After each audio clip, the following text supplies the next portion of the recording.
Dear parents and students, let us start by extending a warm welcome to a new academic year. In the past 2 years, we already endured lockdowns, deaths, inflation, flexible learning, and limited face-to-face working environments. I am delivering this message to you, dear parents and students of the St. Vincent de Ferrer College of Camarines Incorporated, to inspire you to move on and stay strong on the path to flexible and hybrid learning. Despite the easing up of restrictions and the reintroduction of face-to-face classes this school year, 2022-2023, various learning modalities are still needed. It has been painful for us and our community when our neighbors, relatives, friends, and fellow Vincentian community members passed away or were stricken with COVID-19 cases or were affected by it because of mental health issues or comorbidities. It has been hard for our families, schools, and businesses to face the challenges from 2020 up to now, facing the rising prices of commodities and inflation because of the war between Ukraine and Russia, together with the impending war between states like Taiwan, the People's Republic of China, and the US. On the domestic front, we endured the changing policies of the national government in combating the COVID-19 pandemic and the confusion it produced in our barangays and localities.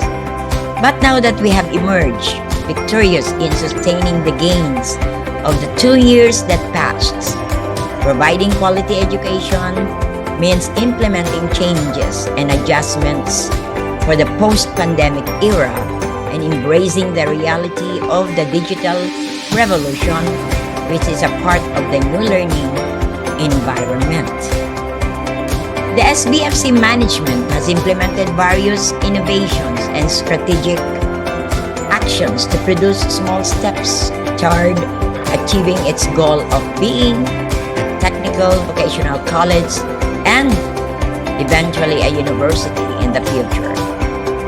Examples of our initiatives include the implementation of the Learning Continuity Plan of the SBFC, which introduced flexible or hybrid learning since the start of the pandemic. In the said plan, we included advances in terms of policy development, manpower development, student development, and facilities development. In terms of policy development, we have introduced health and flexible learning policies in time for the pandemic. The use of safety protocols and flexible learning protocols were in place and were based on IATF and CHED or DepEd standards. Constant improvements in the application for the renewal of recognition from regulatory bodies have been made even before the pandemic struck. In terms of manpower development, the college had been hiring new faculty members and teachers that fit the regulatory requirements of external policy compliance implementers. Relevant training modules have been given to them to capacitate them in their journey as educators. With the support of the management, the faculty members and teachers of the SBFC have been diligent in upgrading their credentials as graduate degree holders and licensed professional teachers. In terms of student development, on one hand, the college has continuously provided various opportunities for the students by creating the SBFC broadcasting events online. Specifically, those related to students and their student organizations. Some of these activities included English Month, the Buwan ng Wika, Science Week, the United Nations Week or the Cultural Month, as we have changed that nomenclature already, the Recognition Day, and graduation ceremonies, just to name a few. Quality education has been continually produced through our board passers in the various fields related to accountancy, education, business, and information technology. In terms of facilities development, the procurement of the Learning Management System or the LMS, the inclusion of new computers, and other online and on-site learning technology requirements have been made. Facilities were refurbished in 2021 and are again being prepared for the face-to-face limited limited face-to-face classes. Recently, we have also prepared new classrooms for the students who will be attending classes this school year from 2022 to 2023. And we call it the hybrid classrooms, no?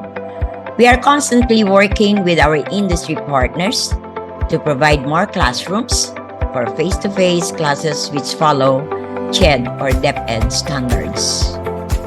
Together with these initiatives, the SBFC has continuously been strategizing for increased financial resources to provide for the poor but deserving students of Camarin, Caloocan, and adjacent localities. Through the help of CHED and DepEd, or yes, the vouchers, if you are familiar with that, especially the senior high school, the students have been enjoying quality Vincentian education. In spite of they are not giving out any single centavo for their education. Likewise, the support of our very own foundation, the Mariamo Kinabukasan Co-Educational Foundation, and industry partners have been vital in providing basic education for learners so they could start their journey in our scholastic educational environment. At this juncture, I would like to thank you all for choosing to enroll in our college and for trusting the SBFC management to continuously provide you with quality Vincentian education this school year and the years to come. So dear parents and students, welcome to a journey of growth and development, the Vincentian way. Congratulations and more power to us. Thank you. Good day, Vincentians. Welcome to the St. Vincent de Ferrer College of Camarin Incorporated Students Final Orientation for the school year 2022 to 2023. St. Vincent de Ferrer College, the home of innovative and quality education, will guide you to your journey, adventure in life as a Vincentians through the following department presentations. I am Miss Monina Barcena, presenting to you the Admission Department. And here are the members of the Admission Department, headed by Miss Elenita Javier, and her contact number is 0917-133-6256, followed by Miss Janet Cayubit, and her contact numbers are 0969-597-2577 and 0969-597-2587. And yours truly, Miss Nina Barcena, and my contact numbers are 0942-650-2654 and 0969-597-2586. And Miss Diane Obanon, and her contact number is 0908-658-1680. And next is the official concierge contact number. And the contact number is 0968-729-2593. You can also message the SBFC official admission messenger account, which is Vincentians Admission. And you can also message us in an email at sbfc.com.ph. Functions of the department. Admission Department supervises the implementation of disciplinary action regarding with the students arising conflicts with academic, administrative staff, and the other components of the community, just like administrating the faculty evaluation to the students, dealing with conflicts involving students and the other members of the community. We accept and filters the student applications, assessing applications according to school eligibility criteria, organizing and filing recruitments documentation, providing consultations with prospective students when requested. We also assist in planning, scheduling, and implementations of orientation programs for freshmen and transferees. We coordinate and consult with the class advisors and the implementations of guidance activities through conduct of seminars and lectures of class advising, giving general information such as the official office hours of the school. Monday, it's 8 a.m. to 5 p.m. Tuesday, 8 a.m. to 3 p.m. Wednesday to Friday, 8 a.m. to 5 p.m. Please be reminded that Saturday and Sunday, office is closed, and there will be 1 hour break between 12 noon to 1 p.m. And here are the official channels of payment or donation of the school. If you have questions, you may contact us through our Facebook account, SBFC Distance Learning, and you can visit our website, www.sbfcciedu.ph. You may also process your payment and donations in our school bank account, such as BDO, Banco de Oro, Land Bank, PS Bank, and also through GCash. Next is the official address of the school, St. Vincent de Ferrer College Compound, San Vicente Ferrer Street, Area D, Barangay 178, Camarin, Caloocan City. Important contact number like SBFC Concierge, SBFC Library, SBFC Supply. The admission department also facilitates all the request form of the students such as SBFC Concern Form, SBFC SEPD or Homeschooling Request Form, SBFC Leave Form for Basic, SBFC Leave Form for College, SBFC Application for Dropping, Adding, Changing Course, Subject, Section Form, SBFC Clearance Form,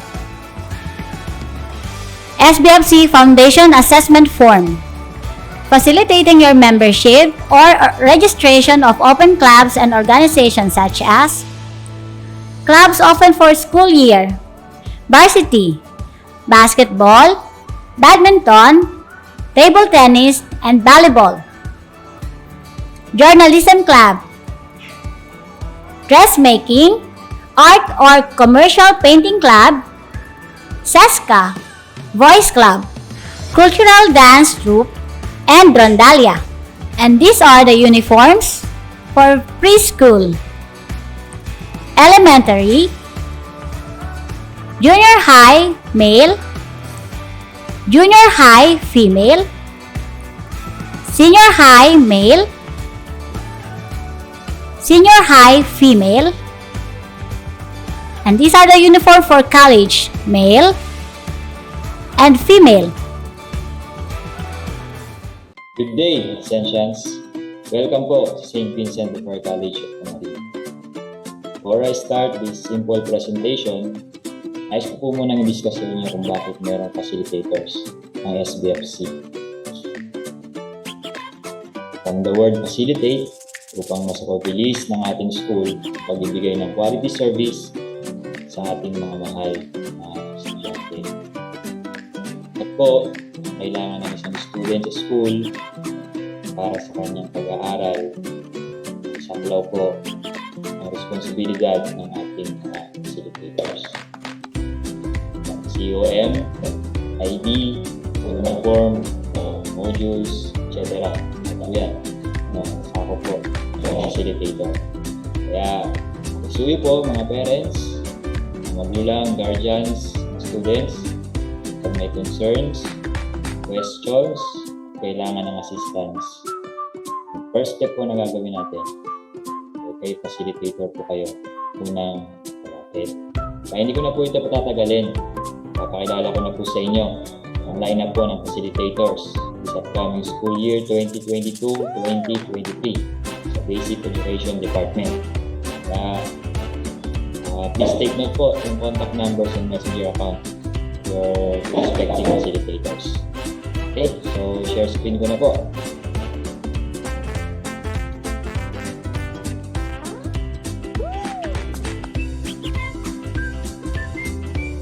Okay, so main po natin sa kindergarten.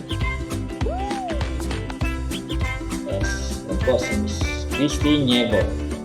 Yung kanyang messenger account. Kanyang contact number. Kindergarten po. Mga mommies, mga parents po dyan and guardians. Kindergarten. Si Miss Zane Gaita sa grade 1 and grade 9 naman. Of course, grade 1 and grade 9. Grade 2, Miss Jen Antonio. Grade 3 and grade 6, si Miss Claire Buhayan. Ito kanyang contact number. And then ang kanyang messenger account. Miss Shimri Tumlog. Miss Shim sa grade 4. Si Miss Erica naman po sa grade 5. Grade 7 naman po. Marami po tayong grade 7 ng school year. Ito po, kung natin kalimutan, si Sir Ferds. Ito po ang kanyang contact number, ang kanyang messenger account. Grade 8 and grade 10, Sir Japet. Sir Japet Kayubi. Okay. And then sa senior high, grade 11, Miss Noemi Sakayan. Ang messenger account, kanyang contact number. And then sa grade 12, ang graduating po natin, grade 12, si Miss Shami, si Miss Shamia Nora. Siyempre, ang inyong lingkod, Sir Jonah Bacolod, po ang head facilitator ng Basic Education Department.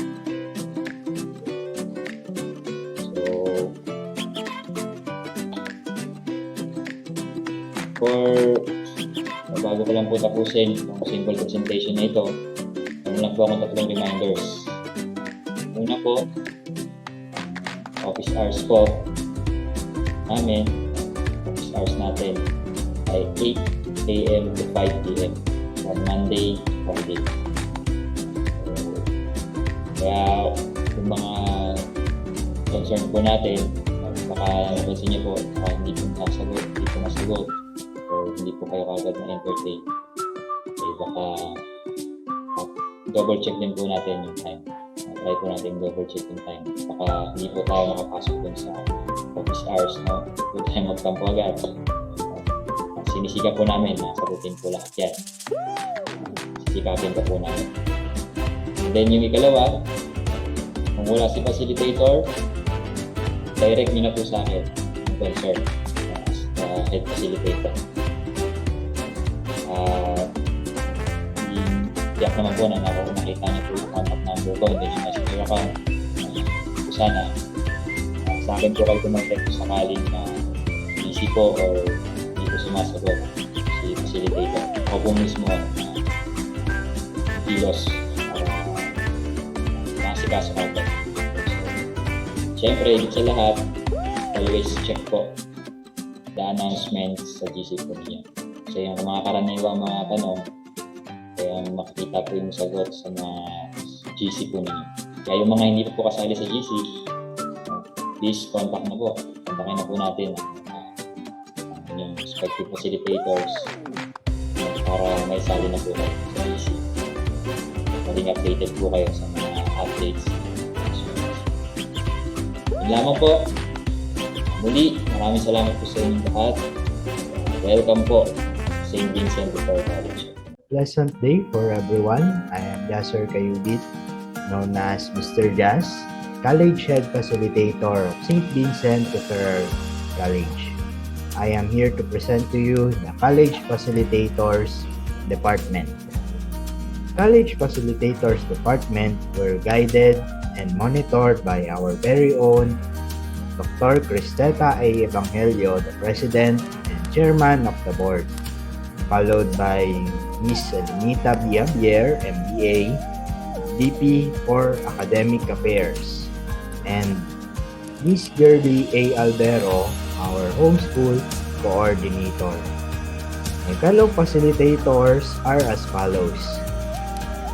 For BEd and BPED facilitator, Ms. Maria. For BSE Social Studies and BPAD facilitator, Ms. Joby.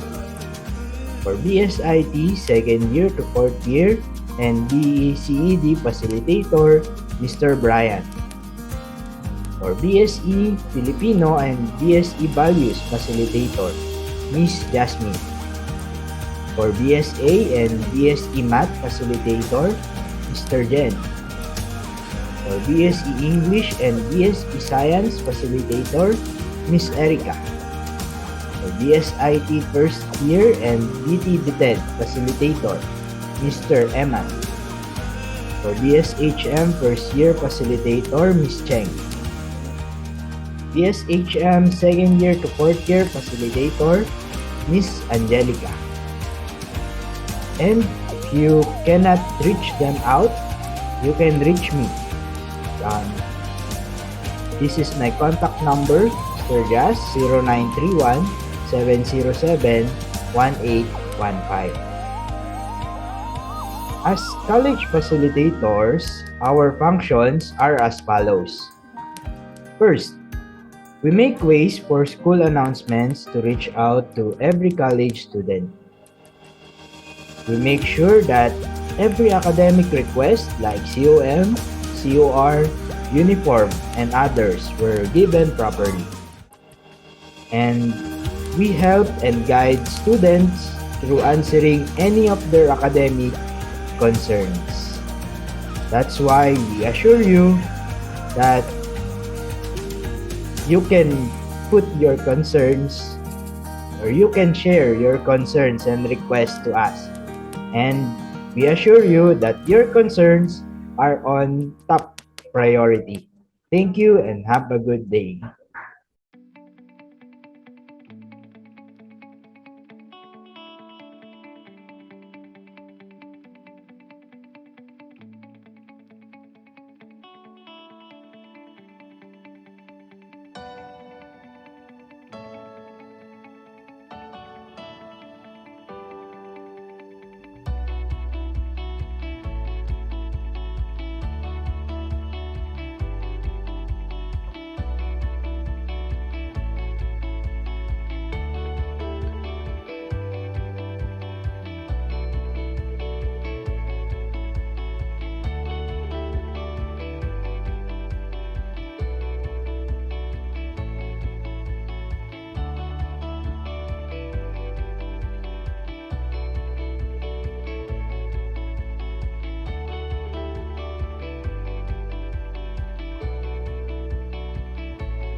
Good day, everyone. I'm going to present the SBFC Scholarship and Financial Assistance Office and functions under the Office of Student Affairs.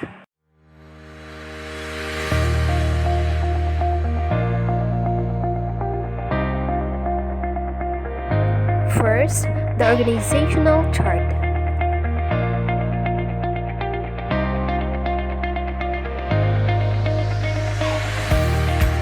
Scholarship Directory.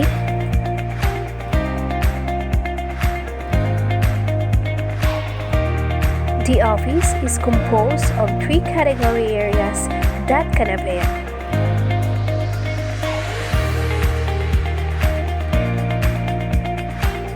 Function of the office.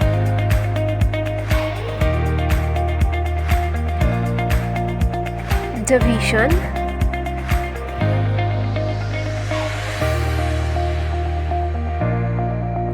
And the mission.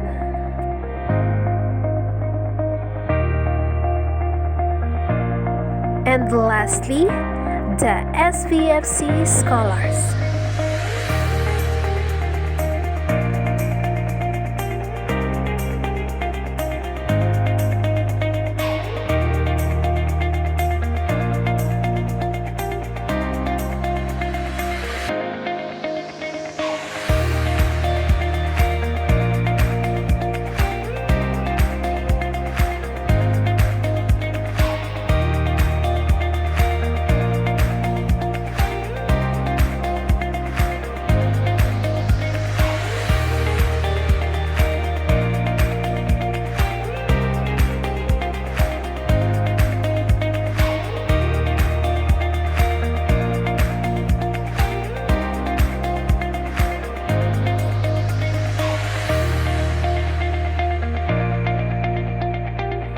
Gaining access to education, SBFC Scholarship will make it possible.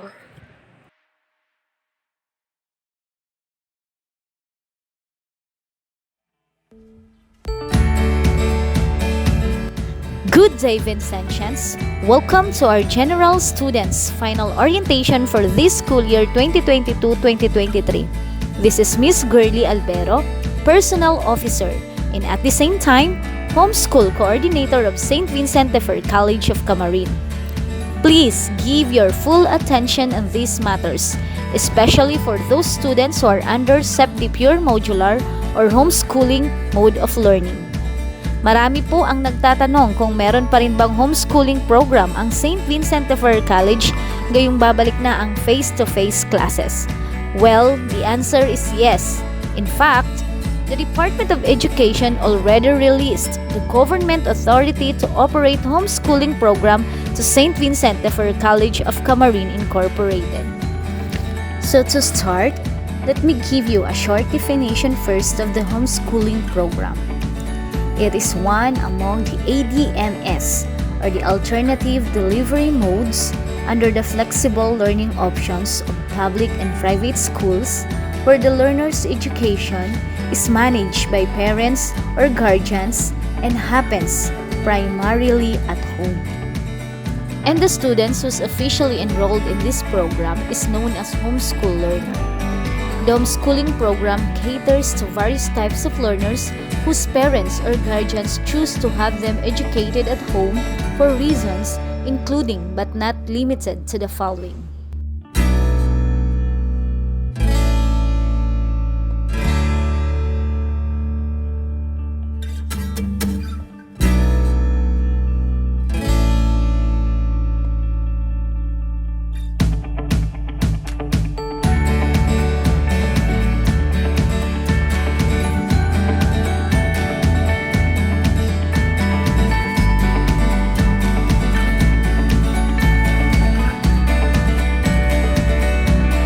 In basic education, the courses offered in homeschooling program are preschool, complete elementary, complete junior high school, and academic track under senior high school level.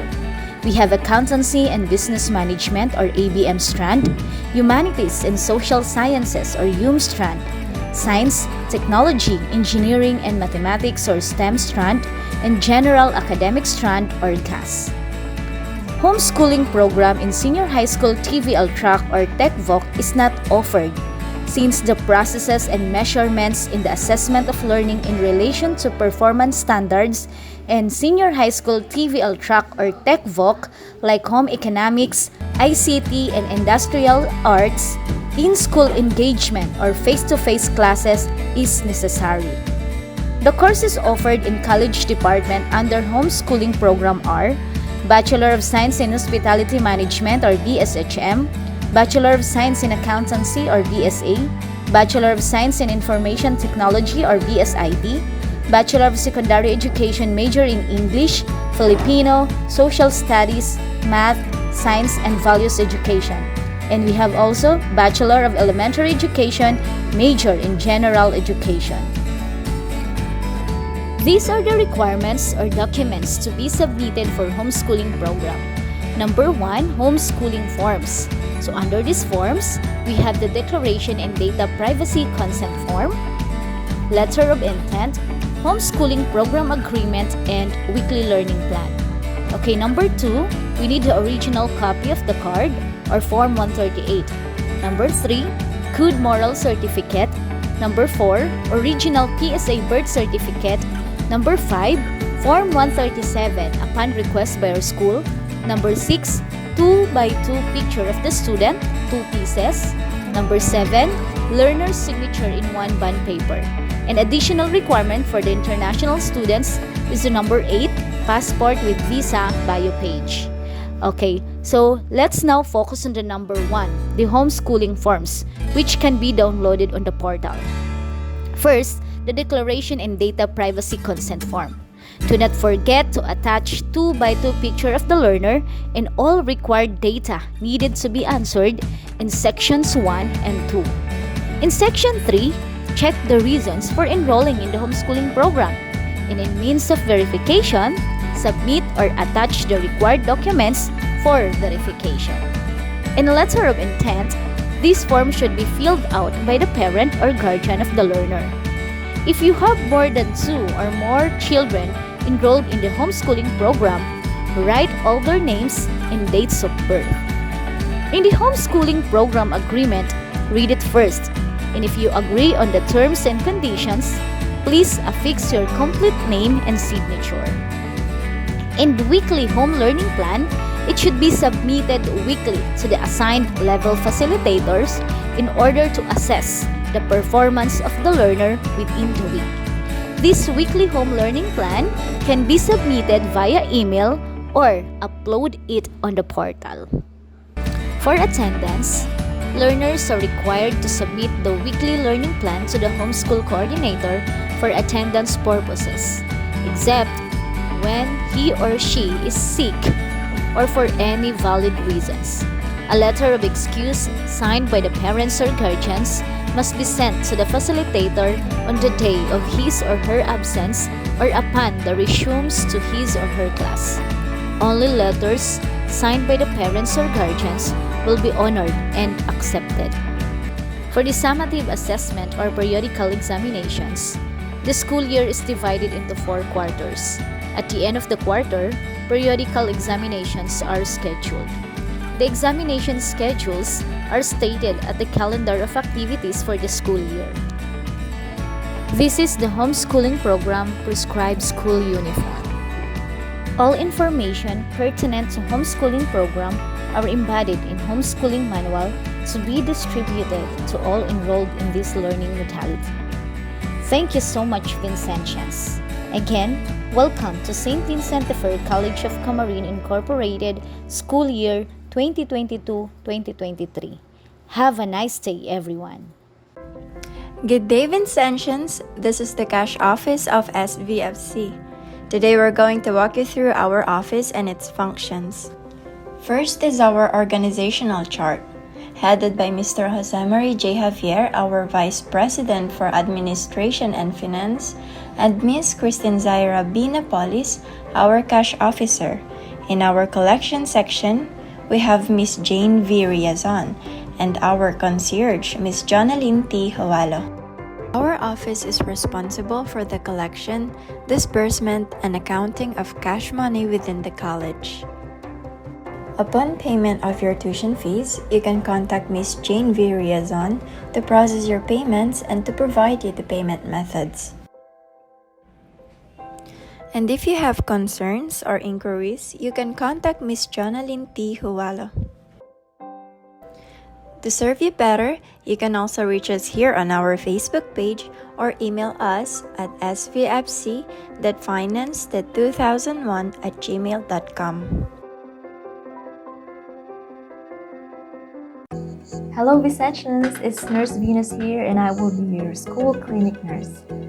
In our department, we mainly provide health assessments and implement nursing health plans based on those assessments. We also give health teachings to patients and their parents. Additionally, we promote control of infectious diseases as well as assist in many other health-related activities. Now, as you can see in the photo, that's me and Miss Jovi there. You will be communicating with me for your consultations done virtually, but Miss Jovi will be present at the clinic daily to cater to your other concerns. We will be working hand in hand to make medicaments or arrange for referrals as necessary. Why do health matters? Well, study shows that healthy students are more likely to attend school and are better able to focus in class, which ultimately leads to a higher test scores and overall higher classroom achievements. So that's according to a study. Hence, I'm inviting you to utilize the clinic services not only when you are not feeling well, but also for health information so that you can achieve an optimal health. Now remember, prevention is always better than cure. So take advantage of the clinic services and we will be glad to assist. Once again, welcome back to school and I hope you have an awesome day. Good day everybody, I am Miss Emily Sinadon and this is the Supply Property Management's Office. Our office is headed by Mr. Jose Marie J. Javier, our Vice President for Administration and Finance, and Miss Emily Sinadon, the SPMO Officer. Then we have Mr. Isakaniyo Bautista, our concierge. Our office is in charge of the procurement of supplies, materials, tools, furniture, and equipment of the college. It is also responsible for economical, efficient, and effective purchasing or procurement system through material resource planning, price monitoring, canvassing, and proper documentation of purchases. We're also the one who will be providing you your uniforms and student manuals. How to get your uniforms? Step 1. Upload your measurements on the portal. Step 2. You will receive a schedule that your facilitator will give you to get your uniform.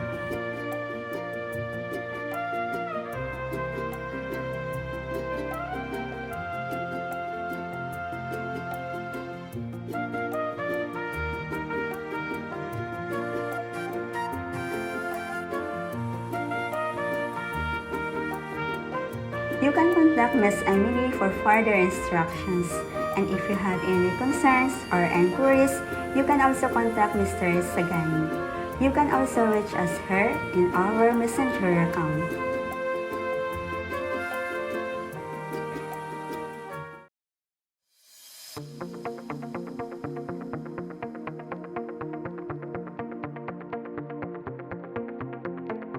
Hello and welcome. My name is Dr. Zenith C. Kang. I'm the Dean of Student Affairs at St. Vincent de Ferrer College of Camarin. Congratulations and welcome to St. Vincent de Ferrer College of Camarin community. We are also pleased to have you join us. The mission of Student Affairs is to develop, support, mentor, and advocate for St. Vincent students. We are the support outside their classroom. Statistically, students who are involved outside the classroom stay in the school and graduate in time. The Student Affairs team is made up of the four following areas: student development, health and wellness, career services, and athletics. Under the student development, we have campus activities and orientation and judicial affairs. We have different clubs and organization for BSA, BSHM, BSIT, BSE, BPED, BTB-TED, BSED, BPA, primary and secondary student, including robust student government. You can find information of our organization in our website.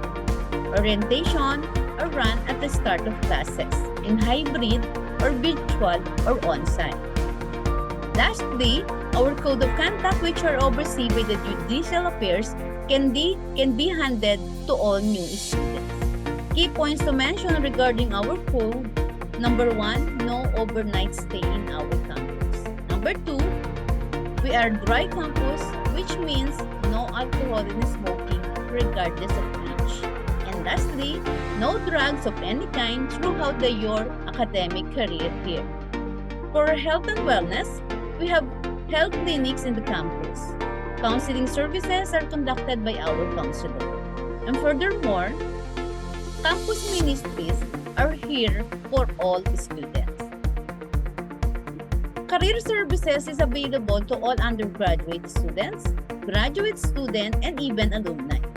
They can help in our career preparation, internship placement, interview workshop, resume review, and other professional development such as seminars, pre-seminars.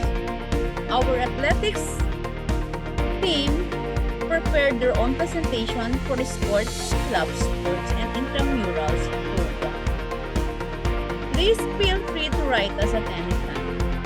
Thank you so much, and again, congratulations and welcome to St. Vincent. Good day, Vincentians. I'm Ms. R&D Chumatico from MIS Department. The MIS, or the Management Information System Department, is the main provider of quality managed information system to offices, students, and faculties. That is why this year, we aim to provide further technical assistance and academic support to the offices and students of the SBFC pertaining to the various information systems, programs, and services, headed by Mr. Mark Angelo B. Napolis, followed by his staff, Mr. Sean B. Ingera, Mr. Josh Grigor Orsal, Mr. Julito E. Biton, and including myself. Let's have a tour to the website and student portal of St. Vincent de Ferrer College of Camarin. On your Google window, input in address bar the link of our website, sbfc.com.ph. It will lead you to this homepage. As you can see, the new updates of the school are announced and posted here. The monthly release SBFC broadcasting is uploaded here as well as in our YouTube channel, so you are free to watch anytime. Always be mindful to read the message from the President, which you can find in this section. Okay, let's go to our student portal. There are two ways to go to the student portal. First, you can just click login button on the upper right corner. Second, add another tab and input in the address bar this link, portal.sbfc.com.ph.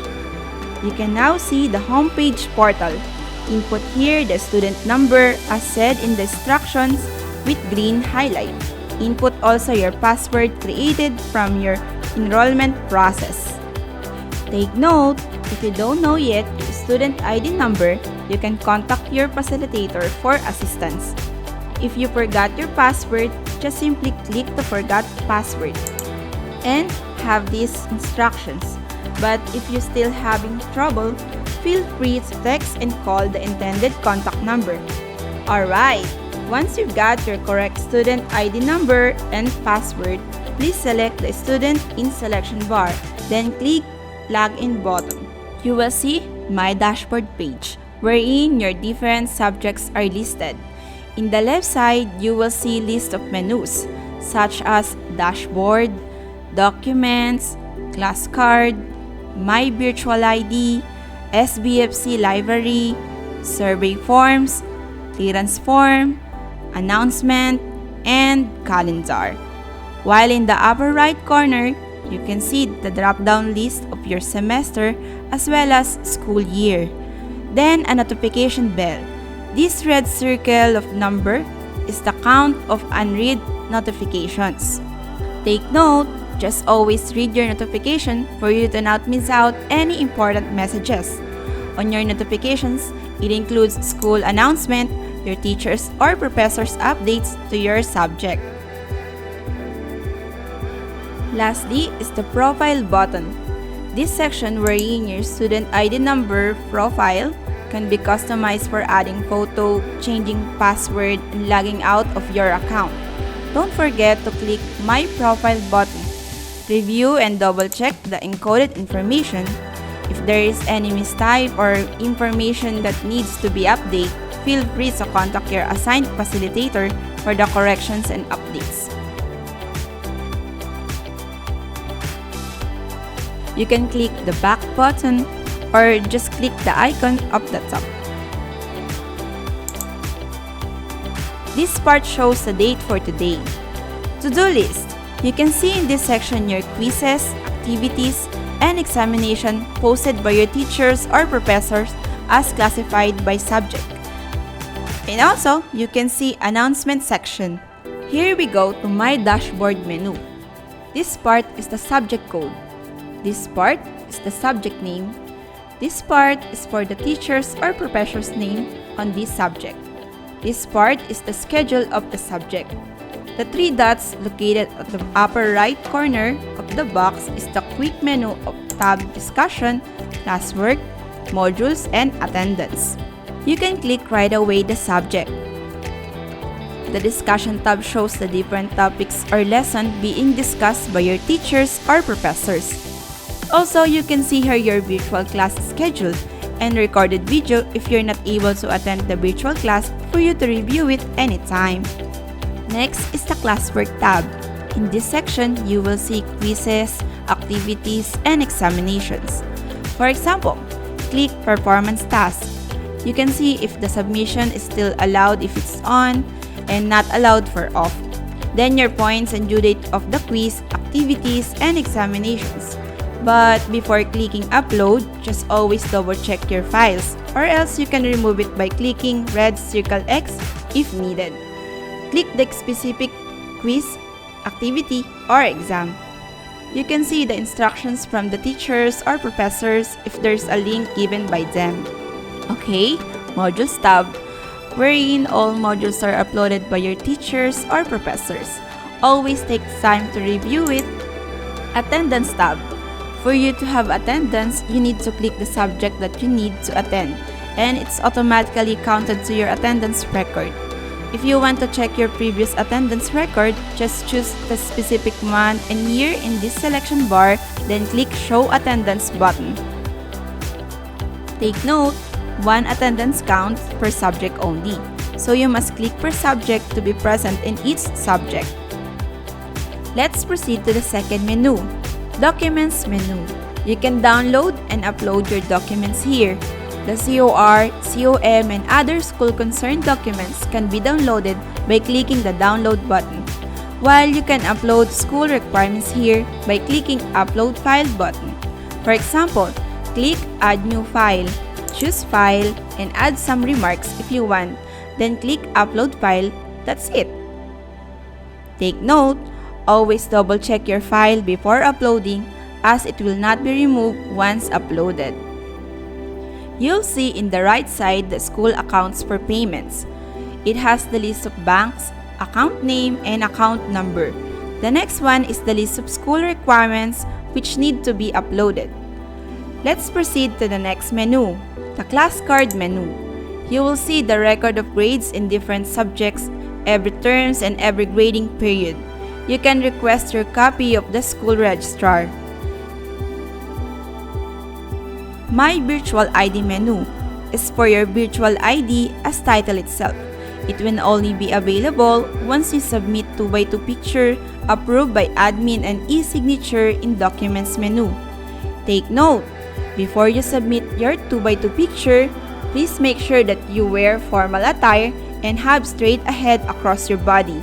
If you want to get your official ID, kindly contact your facilitator. SBFC Library menu. The search bar is where you can type the book title, book code, and author or publisher's name of the book that you want to borrow. Same goes for the book category. For example, for borrowing, select the book that you want, Teaching Internship. Then click Borrow this book button and wait for admin's approval. For borrowing a book can last 3 to 5 days from your custody. Survey forms menu. All surveys that need to take answered by the students are here. Just click Take Survey button. Clearance form menu. After semester period or school year, you can monitor here the progress of your clearance signing. Clearance process is the list of different departments such as facilitators and so on. Approver, approved date, status, and remarks are also indicated here. If your clearance status is pending, kindly check the remarks if there's some compliance needed. Announcement menu is where you can find the sorted list of all school announcements. Last but not the least, the calendar menu. In this section, you can see the pinned events, activities, programs, and examination.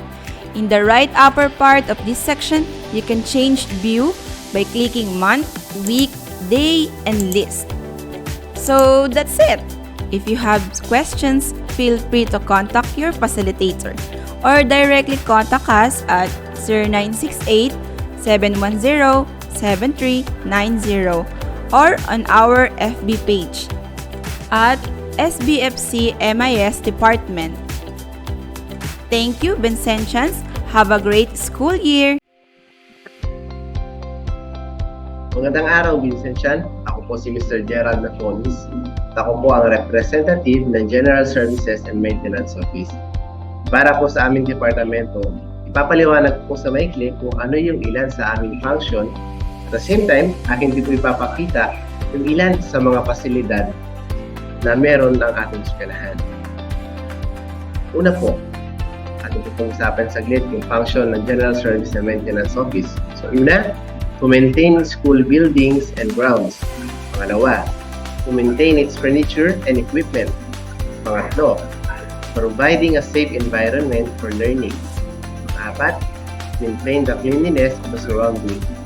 Pang-lima, create new learning facilities. Pang-anim, to improve existing facilities and services. Pito, we have electrical repairs. Pang-walo, ating general building repairs. So yan po yung ilan sa mga gawain ng aming department. At susunod naman pong slide ay makikita po natin dito yung ilan sa mga pasilidad na may enjoy po natin gamitin sa ating eskwelahan. Una, yung ating pong academic rooms. May tinatawag din po namin ngayon na hybrid classroom.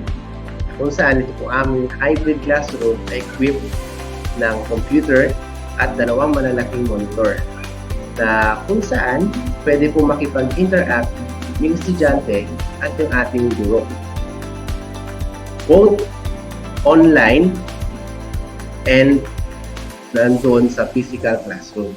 So, kahit yung student po natin ay nasa bahay, wala pong problema. Dahil pwede pa rin siya makipag-interact dun sa kanyang guro at mga kaklase sa loob ng classroom gamit yung ilan sa mga equipment ng ating hybrid classroom. Yan po, yung ilan sa mga silip ng ating hybrid classroom. Sumunod naman po ay yung ilan sa mga facilities ng ating BSHM. Meron po tayo yung tinatawag natin na Oriental Room, Hello Kitty Room. Nandiyan din po yung ating front office na ating makikita sa pinakabungad ng ating eskwelahan. Hindi rin po magpapahuli yung ating veranda at yung ating minibar. At isa sa pinakabagong mga facility na meron po tayo ngayon ay tinatawag namin na Library Commons, kung saan tiyak na mag-i-enjoy at marirelax yung ating mga estudyante kapag dito po sila nagbasa at nag-aral na kanyang mga gawain sa eskwelahan.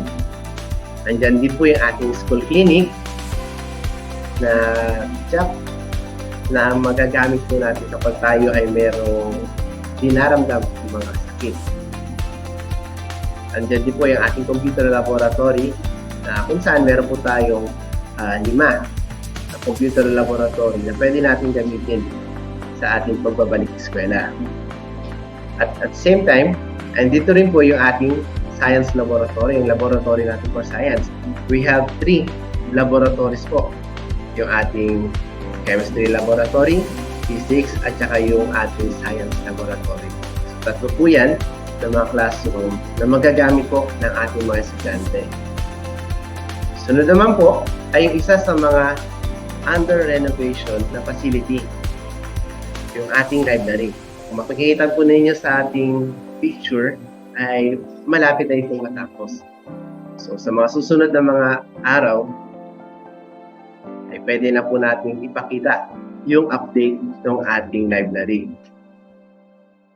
Isa sa aabangan din ng ating mga estudyante ngayong pagbabalik sa eskwelahan ay yung tinatawag natin na Grand Theater, kung saan patuloy pa rin po yung aming paggawa nito at makikita nyo po sa screen po ninyo yung progress ng ating Grand Theater. So, malapit na yan. At yun lamang po yung ilan sa mga pasilidad na ipapakita ko po sa ngayon. Dahil tsak na marami pa kayong hinihintay sa mga facility na makikita po ninyo pagbalik po ng mga estudyante dito sa eskwelahan. Maraming salamat po. Thank you for spending your precious time and viewing the final student orientation of St. Vincent de Ferrer College. May this serves as your map and manual in your Vincentian's life for this school year. Once again, thank you and good day, Vincentians. This is the SBFC Admission Front Office Department saying St. Vincent de Ferrer College is ready and gleeful to serve.